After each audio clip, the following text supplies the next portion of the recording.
कर्नाटक चुनाव में कांग्रेस को मिली जबरदस्त जीत के बाद नेशनल कांग्रेस से लेकर मध्य प्रदेश कांग्रेस तक सभी हनुमान भक्त हो गए।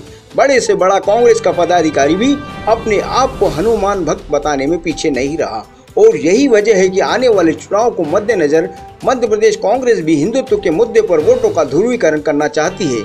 सन 2014 में लोकसभा चुनाव हारने के बाद ए.के. एंटनी समिति ने अपनी रिपोर्ट में हिंदू विरोधी बयानों को हार का कारण बताया था और कांग्रेस को अपनी छवि सुधारने की राय दी थी। शायद यही वजह है कि मध्य प्रदेश कांग्रेस ने भी धर्म और उत्सव प्रकोष्ठ को सक्रिय करते हुए पूजा पाठ, अनुष्ठान, हवन आदि के कार्यक्रम करना प्रारंभ कर दिए। गुरुवार को गांधी भवन में धर्म एवं उत्सव प्रकोष्ठ की प्रदेश अध्यक्षा ऋचा गोस्वामी पहुंची और उन्होंने प्रेस वार्ता में पत्रकारों को संबोधित करते हुए कहा कि वह यहां रुद्राभिषेक करने आई है, न कि राजनीति। हिंदू और हिंदुत्व को लेकर पत्रकारों द्वारा पूछे गए सवालों पर वे घिरती नजर आईं। हिंदू विरोधी बयानों को लेकर सुर्खियां बटोरने वाले कांग्रेस महासचिव दिग्विजय सिंह के बयानों को लेकर ऋचा गोस्वामी से पूछा गया तो उन्होंने कहा कि इस तरह के बयान नहीं दिए जाने चाहिए। हिंदुत्व, सनातन धर्म, लव जिहाद, राम मंदिर, महाकाल लोक सहित अनेक मुद्दों पर उन्होंने अपनी राय रखी। प्रेस वार्ता के बाद कांग्रेस जिला अध्यक्ष अनिल चौरसिया, पूर्व विधायक नंद किशोर पटेल, उमराव सिंह गुर्जर सहित नीमची कांग्रेसी भी गांधी भवन में रुद्राभिषेक करते दिखे। कार्यक्रम की खास बात यह रही कि कांग्रेस के मुस्लिम कार्यकर्ता भी इसमें शामिल हुए।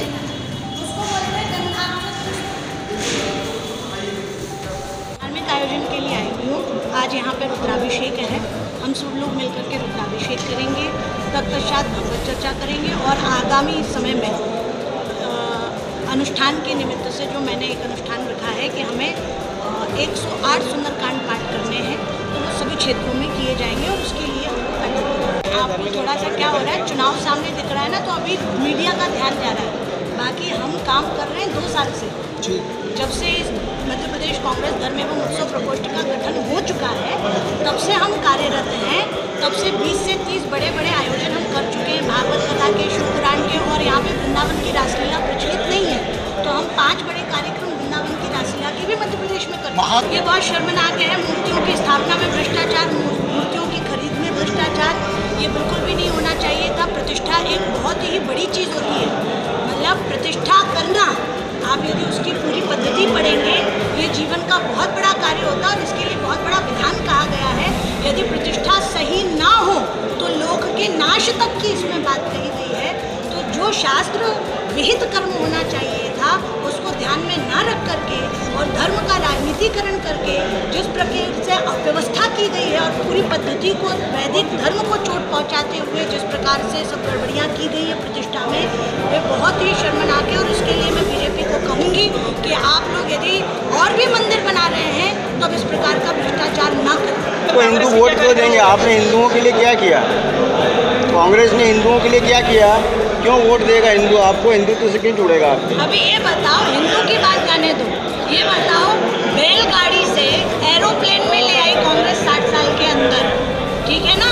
जितनी राष्ट्रीय संपत्तियां उन्हें बनाई थी वो तो भाजपा ने बेच दी। क्या नहीं किया? आज आप जो शिक्षा पा रहे हैं, आज आप रोड पे चल रहे हैं, जितने मंदिर के निर्माण की भी आप कर रहे हो ना बात, उज्जैन की, उसके कॉरिडोर के लिए बजट पास, नींव, उसकी प्लानिंग सब कमलनाथ जी ने की थी, जिसको बाद में हाईजैक कर लिया गया। देखिए अभी तो आज का कार्यक्रम ये कि हम रुद्राभिषेक कर रहे हैं, उसके बाद में हम यहाँ पर सुंदरकांड के पाठ, भागवत कथा और जो भी हमारे जो धर्म विभाग, मेरा काम है अनुष्ठान करना, तो चाहे बैनर कोई भी हो, क्योंकि हमारे माननीय कमलनाथ जी इतने सद्भाव के व्यक्ति हैं जिनके लिए हमारी आस्था है और हम अनुष्ठान करते हैं। आपका कहने का मतलब है कांग्रेस सनातन धर्म की ओर लौट रही है वापस? नहीं तो हम लोग तो, मैं जहाँ तक जानती हूँ कि गांधी जी को महात्मा पदवी कहाँ से मिली? वो कांग्रेस में कार्यरत थे और उनकी विचारधारा ऐसी थी ताकि उन्हें पूरे विश्व ने महात्मा माना। तो कांग्रेस गलत है। मेरे पास जैसे कई बयान हैं। देखिए अब क्या होता है, मैं आपको एक बात बता दूँ। सच्ची बात यह है कि कोई भी पार्टी धार्मिक नहीं होती है, हर पार्टी संवैधानिक है। क्या कोई पार्टी ये दावा कर सकती है कि मैं धार्मिक पार्टी हूँ, या ऐसी कोई पार्टी है जिसमें सब धर्म के लोग ना हो? होता यह है कि धर्म के अनुयायी सब पार्टी में होते हैं, तो उनका मार्गदर्शन करने के लिए भी कोई ना कोई होना चाहिए। अब आप देखें, पहले जो इंदिरा गांधी जी थी वो रुद्राक्ष धारण करती थी, वो माँ आनंदमयी का सत्संग भी करती थी। पर धीरे धीरे करके यदि कुछ गड़बड़ियाँ हुई भी, कुछ संस्कार में कमी आई भी, तो उसका संशोधन कर लिया गया। और दूसरा, कांग्रेस ने कभी भी दिखावा नहीं करना चाहा। जो हमारे लीडर्स हैं, मैं उनको व्यक्तिगत रूप से जानती हूँ, खासकर मध्य प्रदेश को लेकर मैं कह रही हूँ, बाहरी राजनीति की नहीं कहूँगी।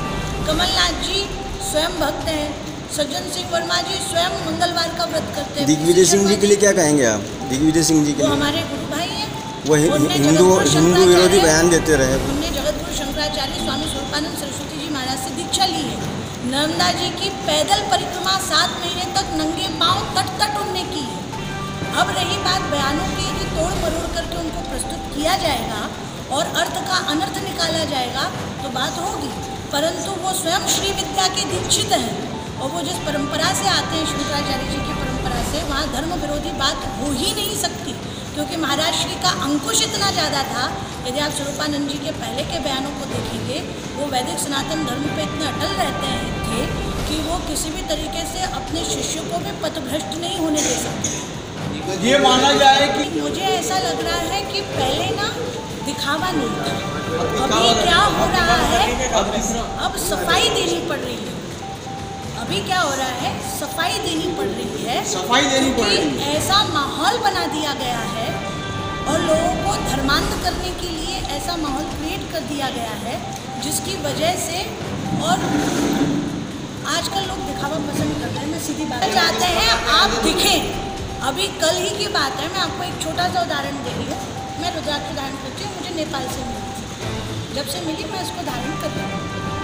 धारण की तो कल ही अंदर थी, तो एक पत्रकार ने बोला कि नहीं आप बाहर निकालें। मैंने उसको बोला भी कि क्लियर कट आपको बोलूँगी, मेरा विभाग बहुत ज़्यादा राजनीति का भी नहीं है। हो सकता है कोई गलत बयान भी दिया गया हो, मैं पूर्णतः ये नहीं कहती, क्योंकि अभी मैंने खुद नहीं देखा है, तो मैं उस पर पूरी तरीके से अपना वो नहीं रख सकती। यदि आप मुझे प्रत्यक्ष ऐसा वीडियो ला के दिखाएं कि नहीं ये इनके शब्द हैं, तो मैं आपसे भी माफ़ी चाहूँगी और उनसे भी कहूँगी कि आप अपनी बातों में लव जिहाद पर आप क्या कहेंगे? देखिए, ये बिल्कुल गलत है, मैं इसका करती हूँ। कोई भी धर्म यदि धर्मांतरण के लिए काम कर रहा है, चाहे वो XYZ कोई भी हो, गलत है। जो आपका मूल सिद्धांत है, आपके उसमें है, बिल्कुल आपको काम करना पड़े। पहले कर्नाटक का चुनाव उठा लीजिए, तो वहाँ से जो कुछ इनके स्टेटमेंट निकले थे बीजेपी से कि हमें तो बजरंगबली चाहिए। अच्छा, आप ये क्वेश्चन हमसे कर रहे हो, आप ये भी तो देखो, राम नाम पे राजनीति आज तक कौन सी पार्टी करते हैं? सबसे ज़्यादा राम नाम पे राजनीति। और बात बता दूँ, राम मंदिर का सबसे पहले ताला यदि किसी ने खुलवाया था तो राजीव गांधी जी ने खुलवाया। अभी तो मंदिर निर्माण हो रहे हैं ना, फिर जो बीजेपी ने कराया हो तो नहीं, अब तो मंदिर निर्माण हो रहे हैं, तो अब जो मूर्तियाँ गिर रही हैं वो ज़्यादा बेहतर था कि जो पहले पूर्व प्राचीन परंपरा से आराम से पूजा चल रही थी और भक्त सहज से दर्शन कर पा रहा था, वो ज़्यादा बेहतर